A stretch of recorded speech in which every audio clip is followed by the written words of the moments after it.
La insuficiencia cardíaca con fracción de eyección preservada la podemos definir como un síndrome clínico en el cual el corazón es incapaz de proporcionar la cantidad de oxígeno que precisan los tejidos, pero él lo puede hacer mediante el aumento del llenado ventricular, es decir, mediante el aumento de la presión del llenado ventricular. Ahora, hay que diferenciar esto del término de insuficiencia cardíaca diastólica, que es cuando hay una relajación anormal del ventrículo izquierdo o a su vez hay una alteración en la distensibilidad de las cámaras cardíacas, es decir, ya sean los atrios, ya sean los ventrículos. A su vez también hay factores que influyen en esta patología, como son alteraciones de la estructura, es decir, alteraciones del músculo cardíaco, como son por ejemplo un infarto miocardio, alteraciones funcionales que me disminuyan la capacidad de bomba, anomalías vasculares como una valvulopatía, una disfunción del órgano final, o por ejemplo, ya sea una disfunción del órgano, ya sea por un infarto miocardio, una cardiopatía isquémica, entre otras. Enfermedades concomitantes interrelacionadas como la hipertensión arterial, la diabetes mellitus, la anemia, el EPOC que es la enfermedad pulmonar obstructiva crónica. A su vez, la edad es uno de los determinantes mayores en esta patología porque tiene una perseverancia de 70 años de edad donde ocurre mayormente esta patología y en las féminas. También ahora vamos a hablar un poco más de lo que es la fisiopatología, y es que para entender esta enfermedad hay que saber que influyen diferentes factores que fueron los que hablamos anteriormente, y todos estos son necesarios para que se produzca esta enfermedad. Por ejemplo, la disfunción diastólica, ¿qué sucede? Hay una alteración en lo que es la contracción cardíaca, a su vez debido a una fibrosis, es decir, que hay una disminución de la contractilidad, y por la depresión del ciclo del calcio, porque el calcio es un ion muy importante para la contracción cardíaca. Además, por ejemplo, la isquemia intermitente. ¿Qué me sucede en la isquemia intermitente? Sabemos que el oxígeno es muy importante para lo que es el músculo cardíaco, para que pueda producir lo que es la contracción. En una isquemia intermitente, el flujo de oxígeno hacia el corazón se va a ver disminuido y por ende me va a influir en lo que es la contracción.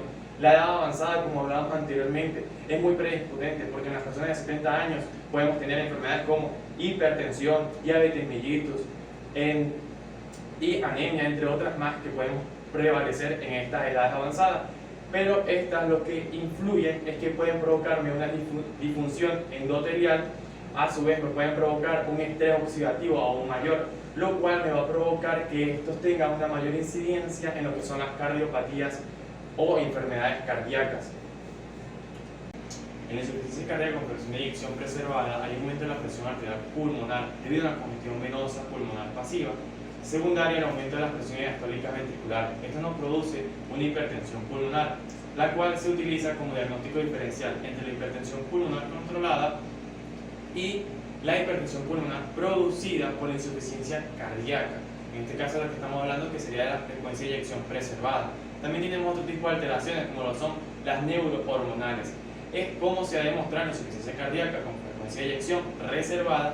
Hay un aumento de la hiperactividad del sistema renina-angiotensina, aldosterona, lo cual me aumenta el tono vascular, me aumenta la situación congestiva, me aumenta lo que es la reabsorción de sodio, y todo esto, al igual como en la reducida, así también en la preservada, me va a aumentar lo que va a ser la remodelación ventricular, la hipertrofia y la fibrosis.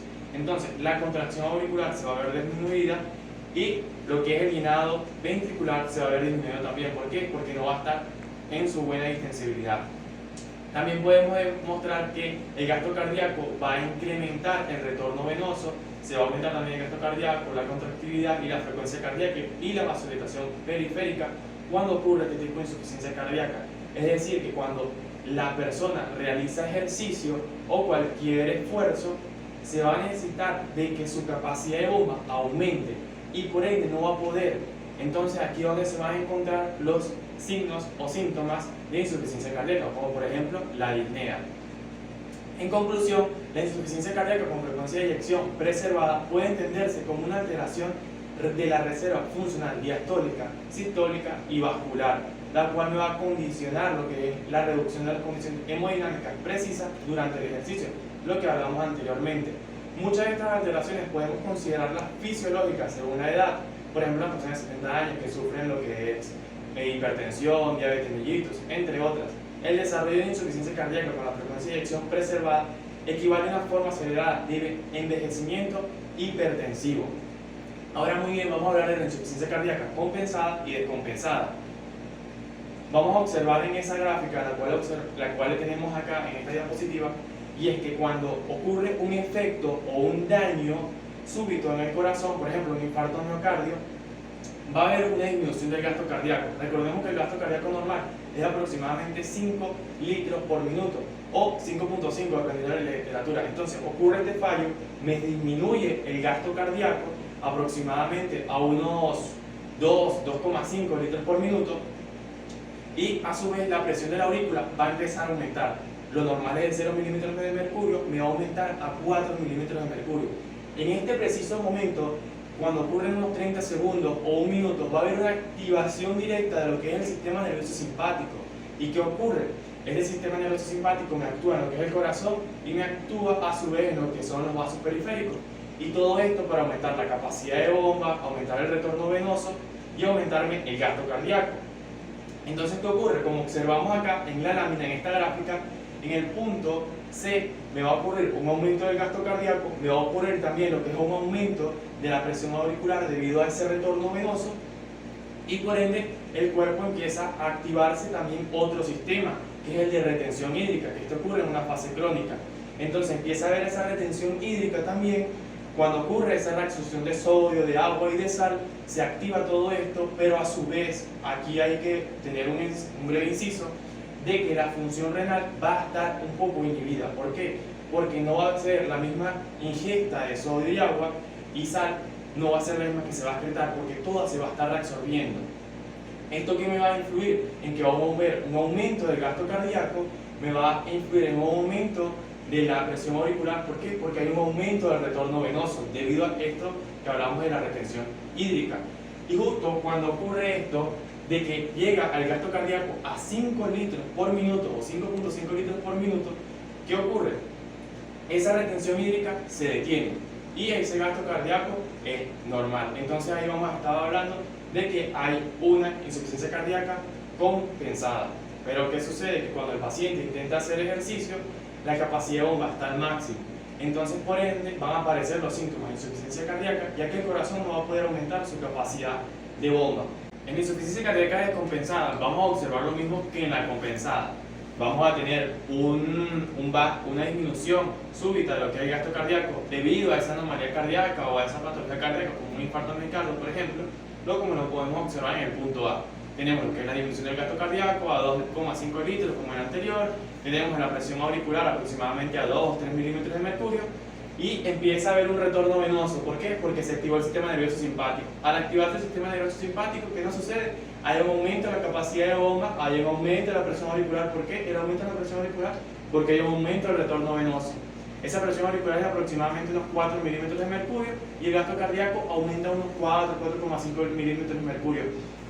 Observen esa línea negra, y en esa línea negra que está ahí, que marca lo que es el 5, los 5 litros, que es del gasto cardíaco, es importante porque si ven, esa curva nunca la toca.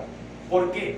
Porque sigue habiendo esa retención hídrica en lo que es el punto C, o sea, sigue habiendo esa reabsorción de agua, esa reabsorción de sodio, esa reabsorción de sal, o sea que la función renal está inhibida, podríamos llamarlo de esta manera, sigue habiendo esa retención de líquido, y cuando ven, hay un declive en el punto D. ¿Por qué?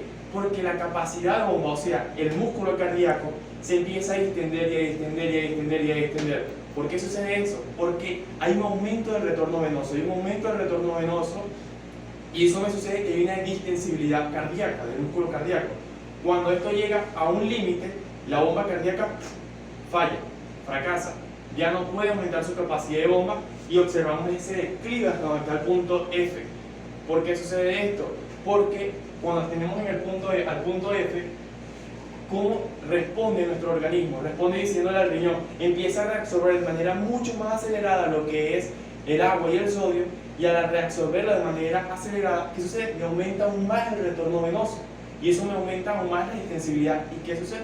Que el corazón debe tener la capacidad de bomba aún mayor para poder bombear todo eso, pero como no la tiene, debido a que ya se distendió demasiado, pues el corazón falla. Y entonces aproximadamente tenemos estos siguientes datos, como son una presión auricular de unos 16 milímetros de mercurio, un gasto cardíaco que está en 2,5 litros por minuto, y estos parámetros no son compatibles con la vida. Entonces el corazón no podrá bombear la suficiente sangre y por eso fracasará por completo.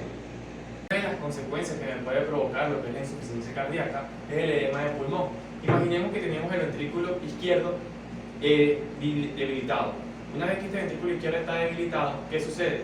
Empieza a haber un aumento de la carga sobre dicho ventrículo, el cual va a necesitar de una hipertrofia mucho mayor o va a necesitar aumentar su capacidad para poder bombear esa sangre.